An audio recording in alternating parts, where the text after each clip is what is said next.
माझ्या महाराष्ट्रातील बांधवांनो, भगिनींनो आणि मातांनो, नमस्कार. जय महाराष्ट्र. पहिल्या प्रथम आपल्याला कल्पना आहेच की आज मी आमदारकीची शपथ घेतली. त्या मुख्यमंत्री पदाला या महिनाअखेरीस 6 महिने होत आहेत. आज आमदार झालो. हे सगळं काही मी करू शकतो आणि होतो आहे हे आपल्या सर्वांच्या आशीर्वादाच्या जोरावरती आणि शुभेच्छांच्या जोरावरती. साहजिकच आहे, या निमित्ताने मला सर्व राजकीय पक्षांचे, महाविकास आघाडीतल्या सर्व नेत्यांचे, आमदारांचे आभार मानायचे आहेत. कारण एका अत्यंत कठीण अशा परिस्थितीत, म्हणजेच कोरोनाबरोबर चाललेल्या युद्धाच्या या परिस्थितीमध्ये निवडणूक होऊ न देता हे सगळं काही बिनविरोधपणाने पार पाडायला सर्वांनी मदत केली. त्यांना सुद्धा मी सगळ्यांना धन्यवाद देतोय. आणि आता पुन्हा जे आपले गेले काही दिवस सुरू आहे त्या विषयावरती येतोच.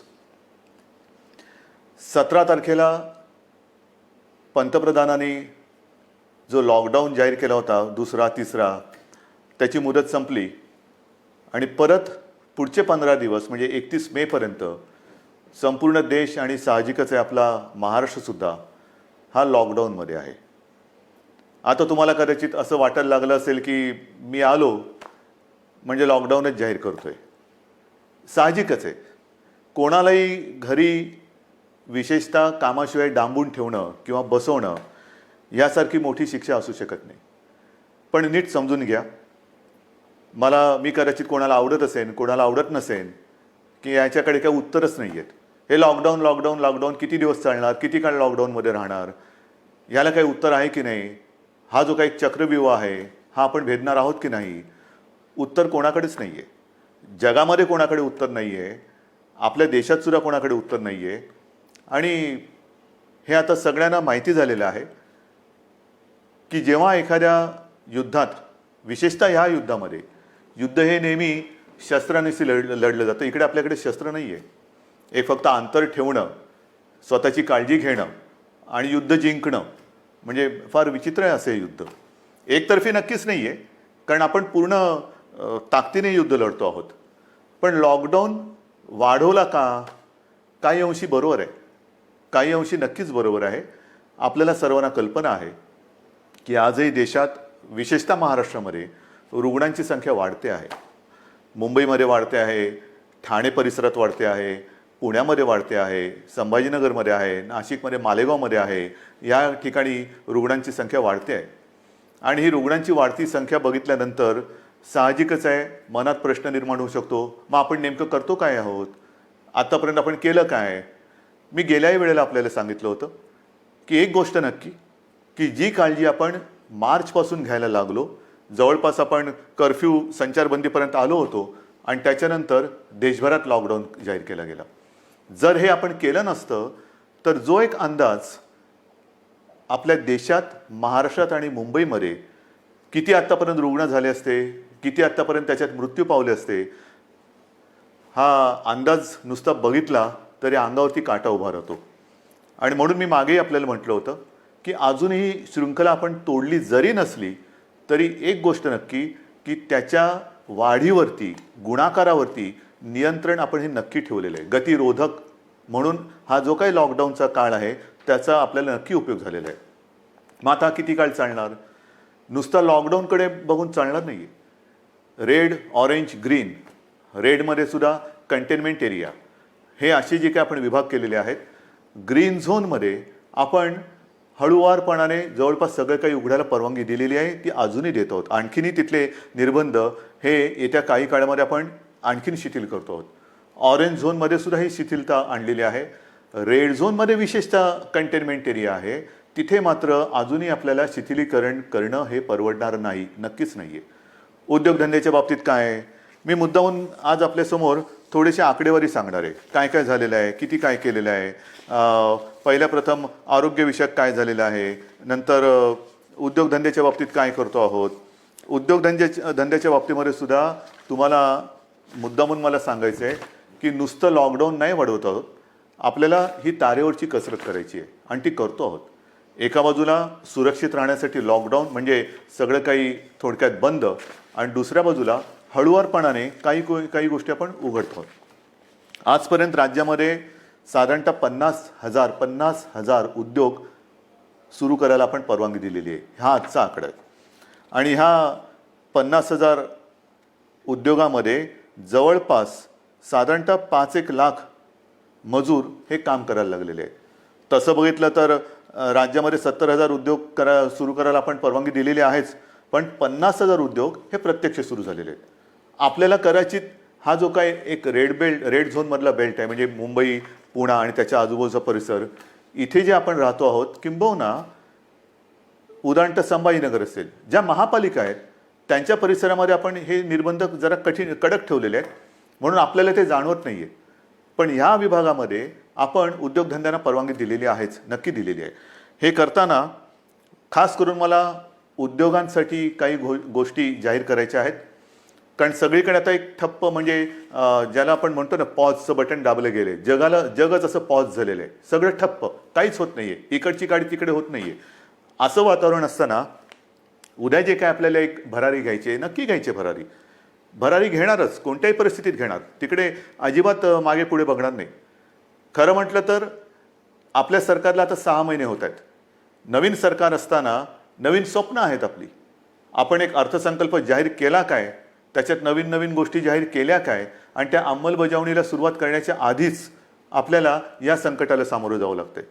ह्या ज्या काही सगळ्या आपल्या योजना आहेत, या योजना कोणत्याही परिस्थितीत आपण अंमलात आणणार म्हणजे आणणारच.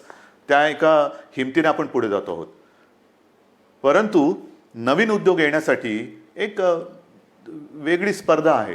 कोण काय करतंय, कोण काय आणखीन सुविधा देते. महाराष्ट्रापुरतं बोलायचं झालं तर आज आपण महाराष्ट्रामध्ये जवळपास 40,000 एकरपेक्षा जास्त जमीन ही नवीन उद्योगधंद्यासाठी राखून ठेवत आहोत. 40,000 एकरपेक्षा जास्त. त्याचप्रमाणे नवीन उद्योजक जे येणार आहेत, नवीन उद्योग जे परदेशातून येतील, किंवा आपले काही उद्योजक आपले नवीन लोक काही नवीन उद्योग सुरू करू इच्छित असतील, ग्रीन इंडस्ट्रीज ज्याला आपण म्हणतो, म्हणजे प्रदूषण न करणाऱ्या इंडस्ट्रीज किंवा उद्योग, त्यांच्यासाठी सुरू करताना कोणत्याही अटीतटी त्यांना आपण ठेवणार नाही. परवानगीशिवाय तुम्ही उद्योग सुरू करा, फक्त अट एक, प्रदूषण करायचं नाही, अजिबात करायचं नाही. प्रदूषण करू नका, चला उद्योग सुरू करा, या आम्हाला पाहिजे. महाराष्ट्र तुमची वाट बघतोय. महाराष्ट्र हा नेहमी एक उद्योगशील आहे, सुधारणावादी आहे. म्हणून आपण नवीन जे उद्योजक येत आहेत त्यांच्यासाठी या अटीतटीचा सामना त्यांना करायला लागणार नाही, असं धोरण आपण बनवलेलं आहे. या नवीन उद्योजकांनो, या महाराष्ट्रामध्ये या. त्याचबरोबरीने साधारणतः पुढचे काही दिवस, म्हणजे असं म्हणतात की ह्या कोरोनानंतर जग बदललं जाणार आहे, नक्कीच बदललं जाईल. कदाचित हे नवीन उद्योजक येणार असतील, ते म्हणतील आम्ही येऊ इच्छितो, पण आम्हाला तुमच्याकडे जमीन विकत घ्यायला आत्ता आम्हाला परवडणार नाही. ठीक आहे, तुम्ही या, भाडेतत्वावरती जमीन तुम्हाला देतो, भाडेतत्वावरती जमीन देतो. या, तुम्हाला मूलभूत सुविधा असतील त्या तुम्हाला देतो, अटीतटीचा सामना तुम्हाला करावा लागणार नाही. पण या राज्यामध्ये नवीन उद्योग पर्व आपण सुरू करू. आणि त्याचबरोबरीने मला एक सांगायचं आहे की आत्तापर्यंत जिथे हे उद्योग आपण सुरू केलेत, आणि असं काही नाही आहे की रेड झोन म्हटल्यानंतर आता आयुष्य आपलं रेड झोनमध्ये जाणार आहे. नाही, आपल्यासमोर 2 मोठी आव्हानं आहेत, नक्कीच आहेत.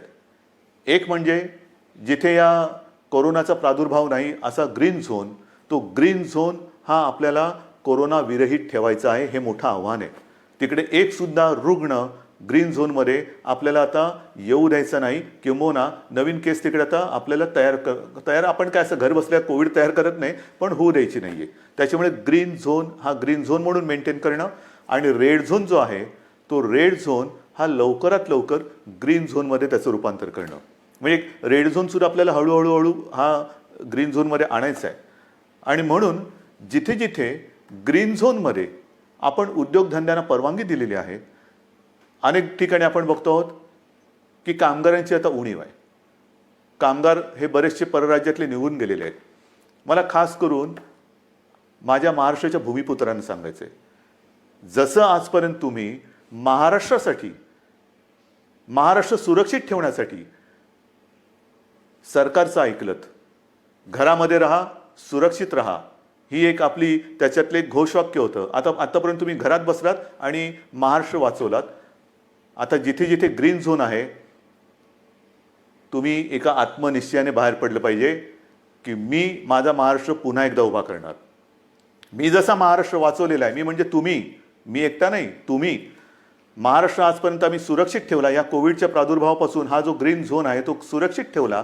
आता या ग्रीन झोनमध्ये जे उद्योग सुरू झालेले आहेत त्या उद्योगांना जर मनुष्यबळ कमी पडत असेल तर माझा महाराष्ट्र हा अगदी मोदीजींच्या भाषेत आत्मनिर्भर करण्यासाठी मी स्वतःहून आता पुढे येत आहे. या पुढे या. जे उद्योग आहेत, उद्योग सुरू झालेत, त्यातली ही संधी आहे. ही संधी तुम्ही घ्या. संधी वाया दौडू नका. या सगळेजण समोर या. उद्योग सुरू करू आपण. महाराष्ट्र उभा करू आपण.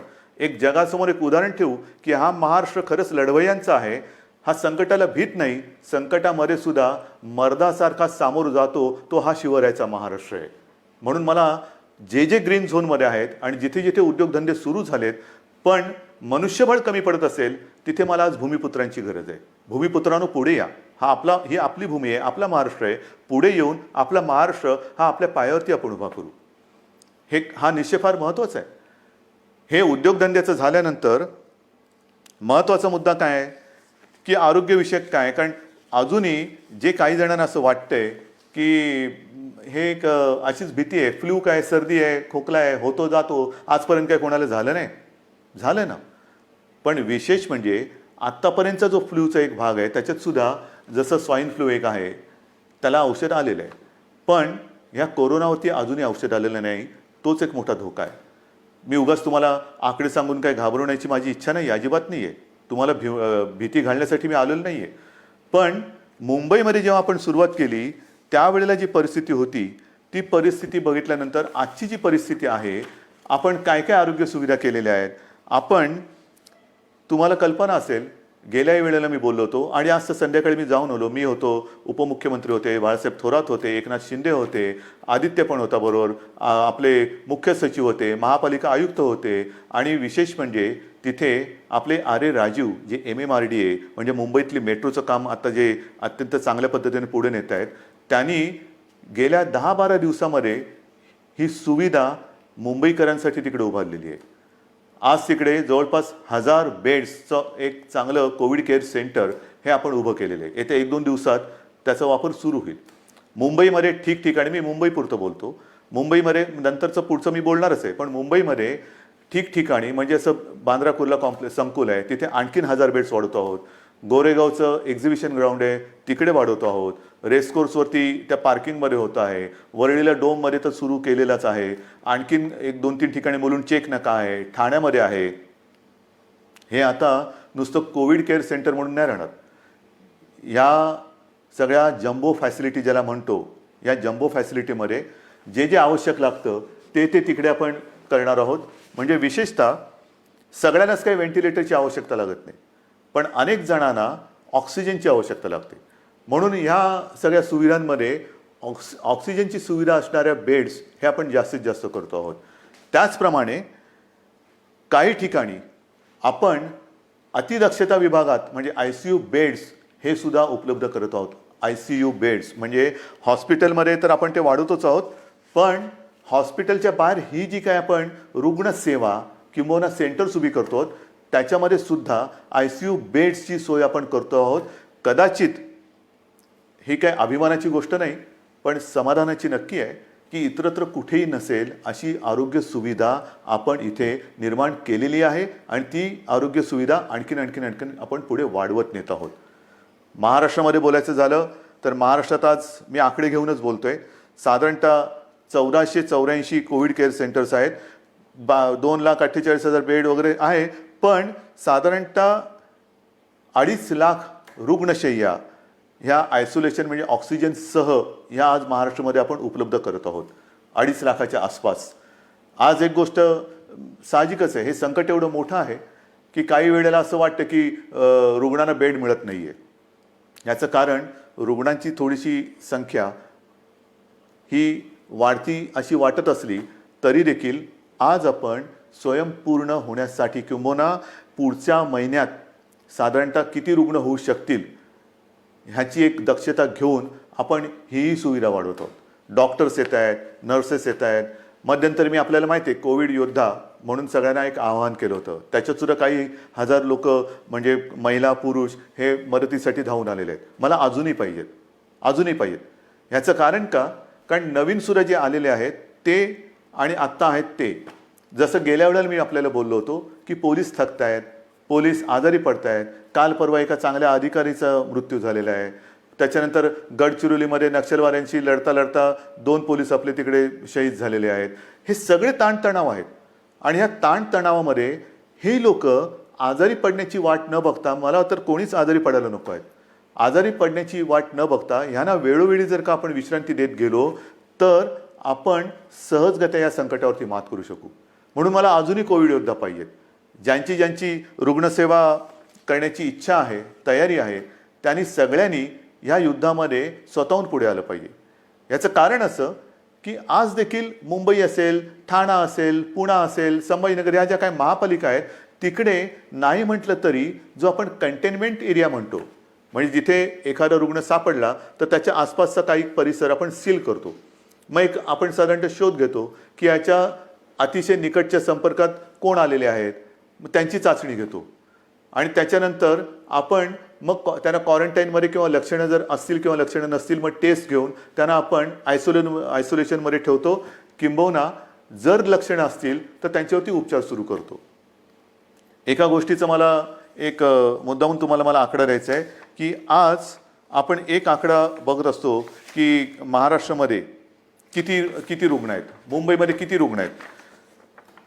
महाराष्ट्राचा आकडा तुम्हाला माहिती आहे, मुंबईचाही तुम्हाला माहिती आहे, पण ह्याच्यामध्ये रोजचा वाढणारा आकडा आपण बघतो आहोत. त्यातून बरे होऊन घरी जाणारा आकडा आपल्या लक्षात येत नाही आहे.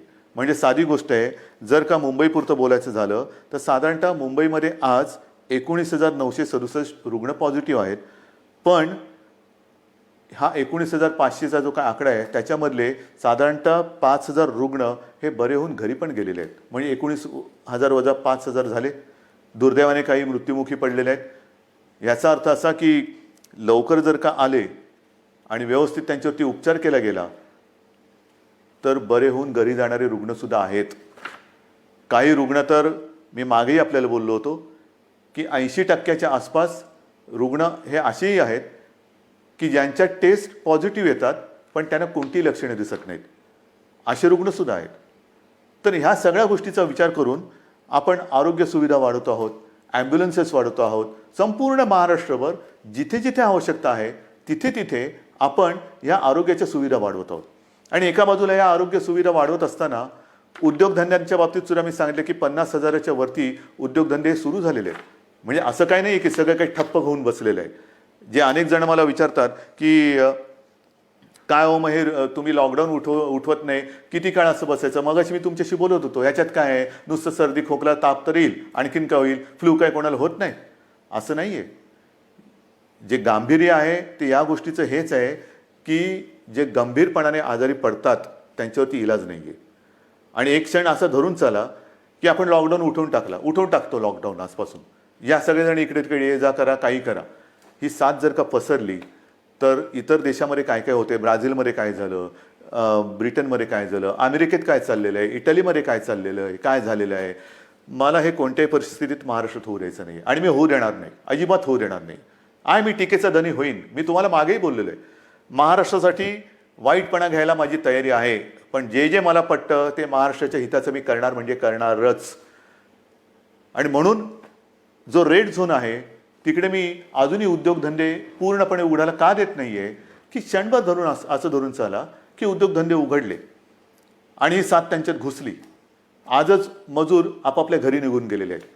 म्हणजे उद्योगधंदे सुरू होतील आणि त्या मजुरांमध्येही साथ जर घुसली तर काही तर जीवानिशी जातीलच, आजारी तर पडतीलच. आणि मग त्यावेळेचा अघोषित जो लॉकडाऊन असेल तो किती काळ चालेल त्याचं उत्तर आपल्याकडे कोणाकडे नसेल. मग त्या लॉकडाऊनची वाट बघायची का आत्ता जे काही आपण हे संकट नाही म्हटलं तरी त्याचा वेग मंदावून रोखून ठेवतो आहोत, त्याचा पूर्ण अंदाज घेऊन हळूहळू टप्प्याटप्प्याने एक एक गोष्टी उघडत जायचं, हा विचार आपण करायला पाहिजे आणि तो आपण करतो आहोत. आणि तो जर का आपण करत नसतो तर तुम्ही एवढे सगळे जण या सरकारच्या सोबत राहिल्याच नसतात. इतर राज्यांमध्ये जाणारे जे मजूर आहेत त्या सगळ्या मजुरांची आजपर्यंत आपण अगदी व्यवस्थित काळजी घेत होतो आणि घेतली. दिवसातनं मी तुम्हाला सांगितलं की किमान 5.5-6 लाख मजुरांना आपण दिवसातनं 3 वेळा हे जेवण देतो. म्हणजे सकाळीचा नाश्ता ब्रेकफास्ट आणि दुपारचं आणि रात्रीचं जेवण, त्यांच्यासाठी आपण या सगळ्या योजना करत होतो. पण बरेच जण असं म्हणायला लागले की आम्हाला घर जाना आहे, गाव जाना आहे. तेव्हाही मी त्यांना वचन दिलं होतं की तुम्ही चिंता करू नका, आम्ही इतर राज्यांशी बोलतो आहोत, केंद्राबरोबर बोलतो आहोत. जसजशी सोय होईल तसतसं आम्ही तुम्हाला तुमच्या घरी तुमच्या राज्यात पाठवण्याची सोय करतो आहोत आणि ते पाठवल्याशिवाय आम्ही राहणार नाही. आणि त्याच्याप्रमाणे आज जवळपास मला वाटतं 5-1 लाख मजुरांना आपण ट्रेननी आणि बसेसनी हे इतर राज्यात अत्यंत नियंत्रित पद्धतीने हे पाठवलेलं आहे, कुठेही खळखळ होऊ न देता. पण मला एक काय सांगायचं आहे की हे सगळे जे काही इतर राज्यातले मजूर आहेत, रस्त्यावरनं चालत आहेत, अजूनही काही ठिकाणी आहेत, कशाला चालता, क्यों चल रहे? आपके लिए हम पूरी कोशिश नहीं, शुरुआत तो हुई है. ट्रेन से आप जा रहे हैं घर, बस से जा रहे हैं, तो ऐसे रास्ते पे मत चलो, रास्ते पे नहीं चलना. बीच में कोई फिर एक्सीडेंट कभी होता है, क्यों कर रहे हो ये सारी चीज़ें?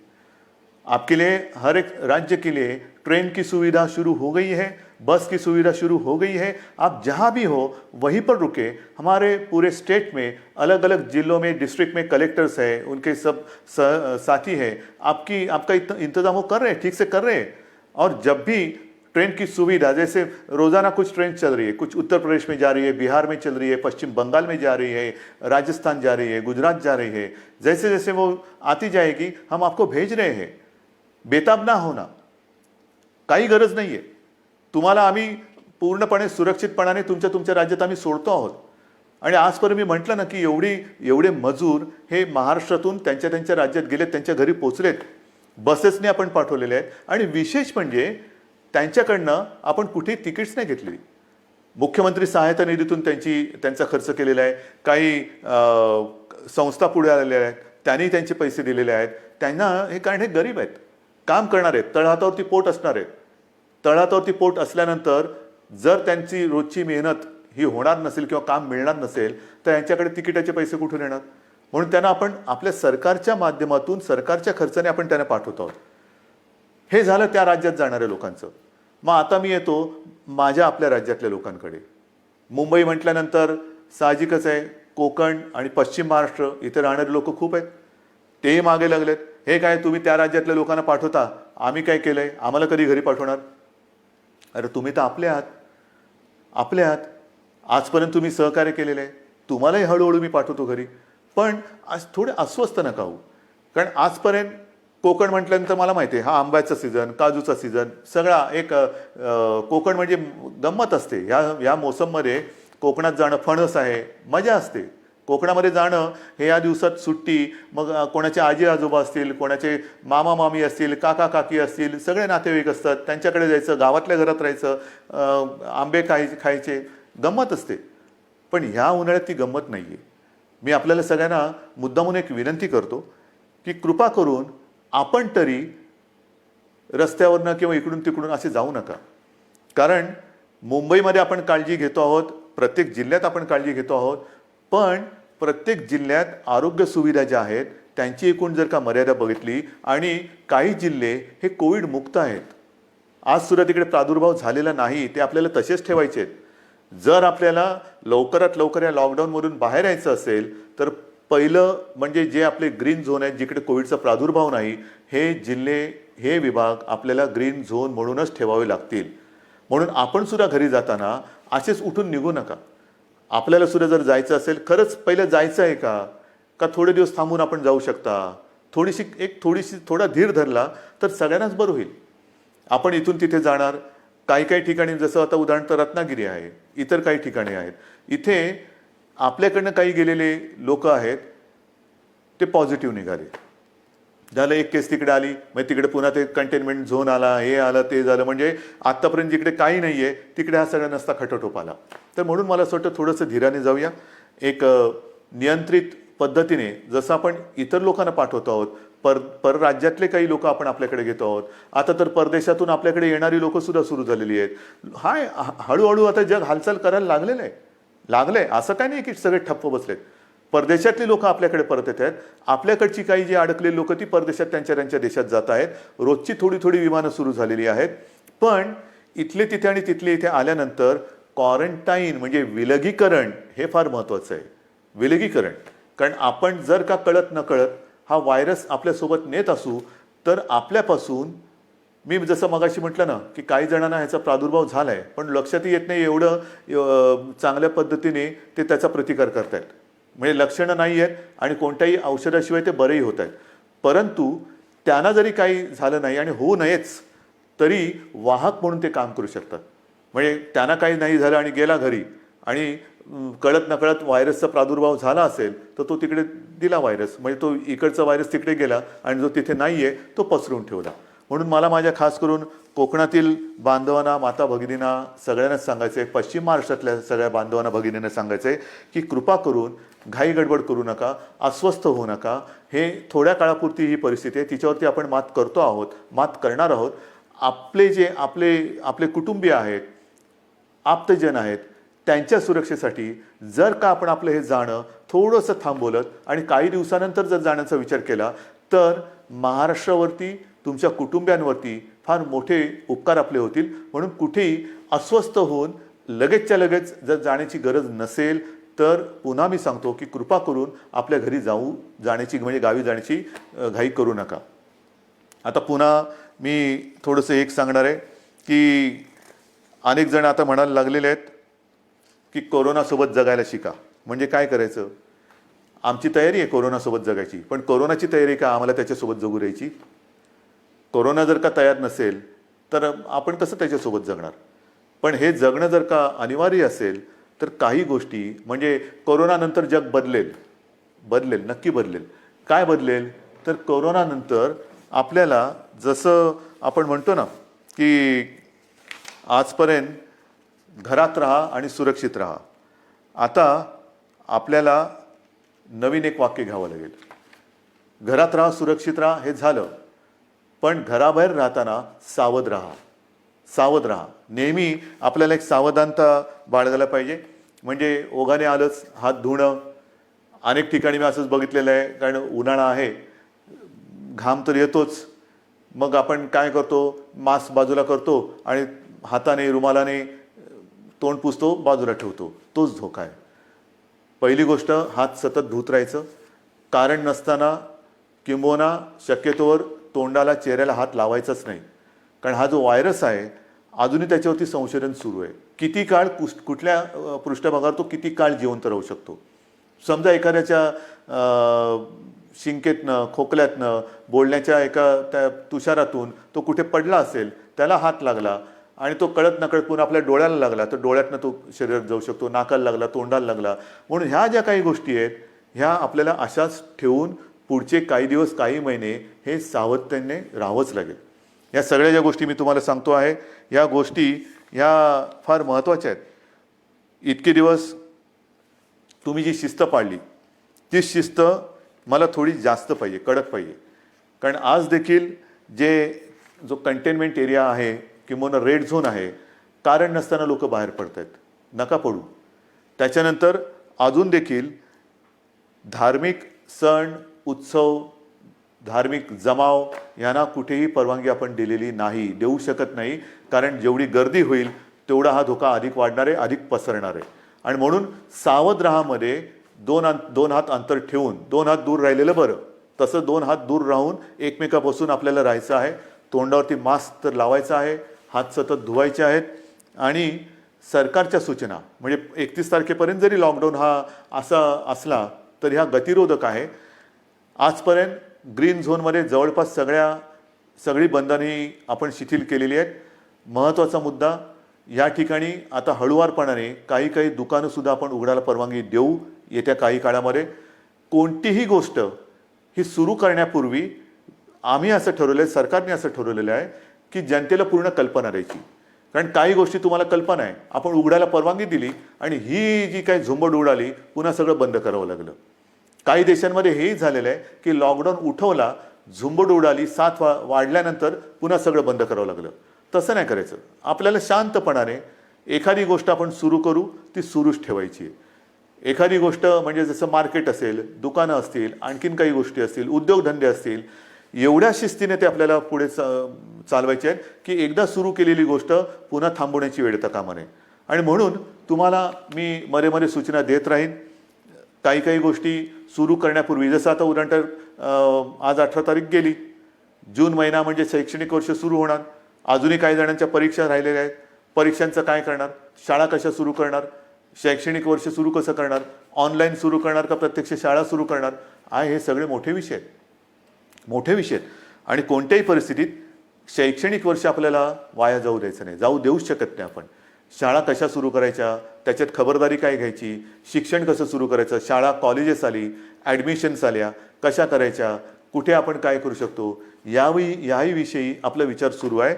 आणि माझी तर इच्छा अशी आहे की हे जे संकट आहे हे कोणत्याही परिस्थितीत आपल्याला पावसाळ्यापूर्वी संपवायचं आहे. पावसाळ्यापूर्वी हे संपवायलाच लागेल. कारण जून महिना सुरू झाल्यानंतर शाळा कॉलेजेस यांचे प्रवेश, त्यांची शैक्षणिक वर्ष हे सगळं सुरू करावं लागतं आहे. आणि या सगळ्याचा विचार करता मला असं वाटतं, जो वेग मी तुम्हाला मगाशीच सांगितलं, मी आकडे माझ्याकडे आहेत, साधारणतः मे किंबहुना एप्रिल शेवटापर्यंत महाराष्ट्रामध्ये काय रुग्णसंख्या झाली असती, ही संख्या जर का आपण बघितली असती तर थरकाप उडाला असता. मे मध्यामध्ये काय संख्या होऊ शकली असती, काय संख्या होऊ शकते, मे एंडला काय होऊ शकते, हे जे आकडे आपल्यासमोर शक्यता म्हणून येत होते किंवा येत आहेत, ते बघितल्यानंतर हे थरकाप उडवणारे आकडे. पण तिथपर्यंत आपण पोचलो नाही आणि तुम्हाला मी पोचू देणार नाही, अजिबात देणार नाही. जोपर्यंत तुमचा आणि माझा विश्वासाचा धागा हा मजबूत आहे, तोपर्यंत मला खात्री आहे, नवे माझ्यात आत्मविश्वास आहे की हे संकट आपण नुसतं दूरच नाही तर परतून लावल्याशिवाय राहणार नाही. आणि म्हणून मला असं वाटतं, मलाही काही आनंद होत नाही, अजिबात होत नाही की मुख्यमंत्री झालो आणि हे बंद ते बंद ते बंद. म्हणजे पूर्वी मुंबई बंद, भारत बंद आपण करत होतोच, पण हे अशा पद्धतीने नाही. हा बंद कोणालाच परवडणार नाही. आता आपल्याला सगळं पुन्हा एकदा जनजीवन हे रुळावरती आणायचं आहे. जनजीवन हे पुन्हा आपल्याला सहजतेने जगायला सुरुवात करायची आहे. पण ह्याची एक आता अशी शक्यता नव्हे, खात्री वाटते की हे जनजीवन पूर्ण सुरळीत व्हायला काही काळ हा जावा लागणार. जेवढी स्वयंशिस्त आपण अधिक पाळू, तेवढे लवकर आपण ह्या बंधनातून मुक्त होऊ. जेवढी लवकर आपण या कोरोनाची साखळी तोडण्यात यशस्वी होऊ, तेवढं लवकर आपण सगळे बंधनमुक्त होऊ. आणि म्हणून पुन्हा एकदा मी तुम्हाला सगळ्यांना विनंती करतो आहे की जे काही सरकार करतं आहे ते केवळ आणि केवळ कोणताही धोका या महाराष्ट्राला, महाराष्ट्रातल्या माता भगिनींना, बांधवांना होऊ नये, त्याकरता ही पावलं उचलत आहे. साहजिक आहे, तुम्ही अस्वस्थ आहात, तुम्ही बेचैन आहात, कधी हे उघडणार हा प्रश्न जसा तुम्हाला आहे तसाच तो सर्वांना पडलेला आहे. पण जे काही करतो आहे ते केवळ आणि केवळ आपल्या सर्वांच्या हितासाठी करतो आहे. आजपर्यंत जसं तुम्ही सरकारला सहकार्य केलं तसंच सहकार्य याही पुढील काळात कराल अशी खात्री बाळगतो. आणि लवकरात लवकर ही साखळी तोडून आपण बंधनमुक्त होऊ ही आशा बाळगतो. जय हिंद, जय महाराष्ट्र.